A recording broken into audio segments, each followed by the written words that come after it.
8, 7, 6, 5, 4, 3, 2, 1, 0. Aditya L1 on board. PSLV-C 57 का सफल उत्थापन और इसके साथ प्रथम भारतीय सौर अंतरिक्ष यान निकल चुका है सूर्य के तेज से विज्ञान को प्रकाश करने।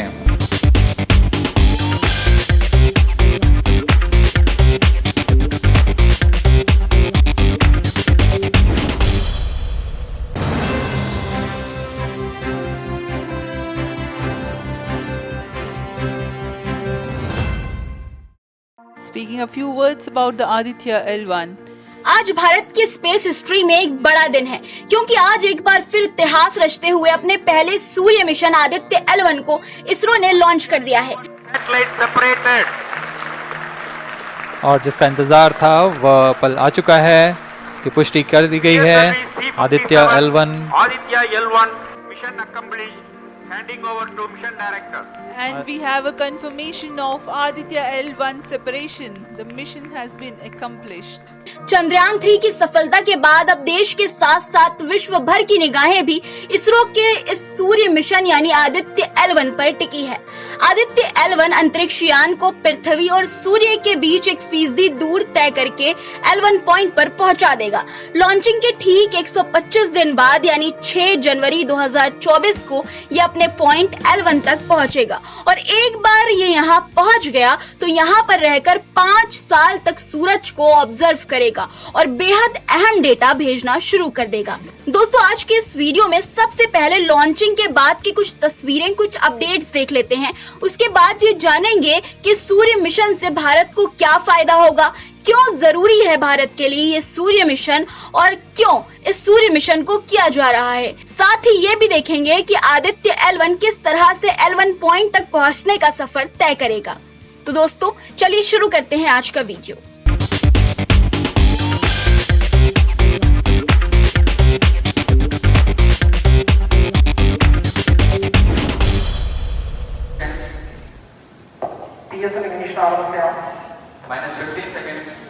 आज आंध्र प्रदेश के श्रीहरिकोटा से जब भारत के पहले सोलर मिशन आदित्य L1 को लॉन्च किया गया तो इस मौके पर भारत माता की जय के नारे से श्रीहरिकोटा गूंज गया। देखिए किस तरह से आदित्य L1 की लॉन्चिंग को देख रही भीड़ ने भारत माता की जय के नारे लगाए।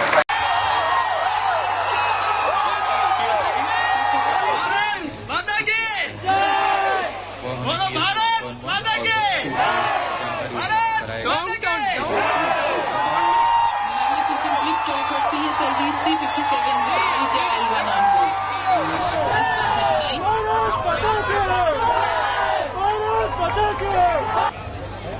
Thank you. भारत के पहले सोलर मिशन आदित्य L1 की सफलता पूर्वक लॉन्चिंग के बाद इसरो प्रमुख एस सोमनाथ ने कहा, मैं आदित्य L1 मिशन के लिए PSLV को बधाई देता हूं। अब से मिशन L1 बिंदु से अपनी यात्रा शुरू करेगा। ये लगभग 125 दिनों की बहुत लंबी यात्रा है। Congratulations.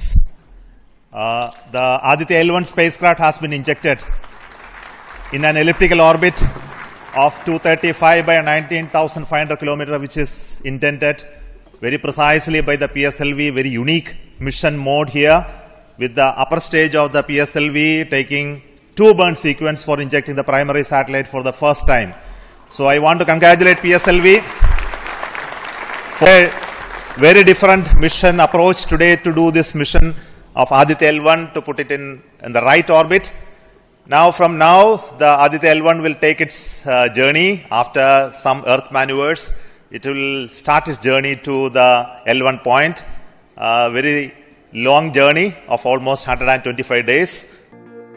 दोस्तों, आदित्य L1 की सफल लॉन्चिंग पर पीएम मोदी ने भी इसरो को बधाई दी। उन्होंने कहा कि संपूर्ण मानवता के कल्याण के लिए ब्रह्मांड की बेहतर समझ विकसित करने के लिए हमारे अथक वैज्ञानिक प्रयास जारी रहेंगे। अब आते हैं उस सवाल पर जो आदित्य L1 के लॉन्च होने के बाद से ही लोगों के मन में उठ रहा है। कुछ लोग ये जानना चाहते हैं कि क्या आदित्य L1 चांद की तरह ही सूरज पर जाएगा, तो इसका जवाब है नहीं। दोस्तों, दरअसल L1 सैटेलाइट को पृथ्वी से 15 लाख किलोमीटर दूर स्थापित किया जाएगा। जहां ये लैग्रेंज पॉइंट L1 के अराउंड एक हैलो ऑर्बिट में घूमेगा। अब सवाल ये आता है कि लैग्रेंज पॉइंट L1 क्या है?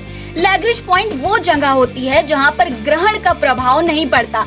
ऐसे 5 पॉइंट धरती और सूर्य के बीच हैं, जहां सूर्य और पृथ्वी का गुरुत्वाकर्षण बल बैलेंस हो जाता है और सेंट्रीफ्यूगल फोकस बन जाता है। ऐसे में इस जगह पर अगर किसी ऑर्बिट को रखा जाता है तो वह आसानी से दोनों के बीच स्थित रहता है और उस पॉइंट के आसपास चक्कर लगाना शुरू कर देता है। पहला लैग्रेंज पॉइंट धरती और सूर्य के बीच 15 लाख किलोमीटर की दूरी पर है, जिसे बोलचाल में L1 कहते हैं। इसी L1 में आदित्य को रखा जाएगा, जिसके चलते यहाँ से सूरज पर आसानी से रिसर्च की जा सके। जी हाँ दोस्तों, सूरज का अध्ययन करने के लिए ही आदित्य L1 को लॉन्च किया गया है। एक बार जब आदित्य L1 लैग्रेंज पॉइंट पर पहुंच जाएगा तो वहां पर जाकर 5 साल तक सूरज को ऑब्जर्व करेगा और बेहद अहम डेटा भारत के इसरो को भेजना शुरू कर देगा। इसरो का कहना है कि L1 पॉइंट के आसपास हेलो ऑर्बिट में रखा गया सैटेलाइट सूरज को बिना किसी ग्रहण के लगातार देख सकता है। इससे रियल टाइम सोलर एक्टिविटीज और अंतरिक्ष के मौसम पर भी नजर रखी जा सकेगी। दोस्तों, अब आज से करीब 4 महीने तक का सफर आदित्य L1 कैसे तय करेगा, कहां से गुजरेगा, चलिए ये मैं आपको 5 पॉइंट में बताती हूँ। सबसे पहले पॉइंट पर नजर डालते हैं। पहले PSLV रॉकेट ने आदित्य L1 को 235 बाय 9500 किलोमीटर की पृथ्वी की कक्षा यानी ऑर्बिट में छोड़ा। अब इसके बाद आदित्य L1 16 दिनों तक पृथ्वी की कक्षा यानी ऑर्बिट में रहेगा। 5 बार थ्रस्टर फायर कर ऑर्बिट बढ़ाएगा और तीसरे स्टेप में फिर से आदित्य के थ्रस्टर फायर होंगे और ये L1 पॉइंट की ओर निकल जाएगा। 110 दिन के सफर के बाद आदित्य ऑब्जर्वेटरी लैग्रेंज पॉइंट के पास पहुंच जाएगा। थ्रस्टर फायरिंग के जरिए आदित्य को L1 पॉइंट के ऑर्बिट में डाल दिया जाएगा। इन सारी जानकारियों को समझने के बाद अब आपके मन में ये सवाल होगा कि आखिर सूर्य की स्टडी क्यों जरूरी है। दरअसल जिस सोलर सिस्टम में हमारी पृथ्वी है उसका केंद्र यानी सेंटर सूर्य ही है। सभी 8 ग्रह सूर्य के ही चक्कर लगाते हैं। सूर्य की वजह से ही पृथ्वी पर जीवन है। सूर्य से लगातार ऊर्जा बहती है, इन्हें हम चार्ज्ड पार्टिकल्स कहते हैं। सूर्य का अध्ययन करके ये समझा जा सकता है कि सूर्य में होने वाले बदलाव अंतरिक्ष और पृथ्वी पर जीवन को कैसे प्रभावित कर सकते हैं। दोस्तों, आज के वीडियो में इतना ही। अगर वीडियो आपको पसंद आया हो तो वीडियो को लाइक करिएगा और शेयर भी करिएगा। साथ ही इंडियन न्यूज को सब्सक्राइब करना बिल्कुल मत भूलिएगा इसी तरह के इंफॉर्मेटिव वीडियोस को देखने के लिए। नमस्कार, जय हिंद दोस्तों। 8 7 6 5 4 3 2 1 0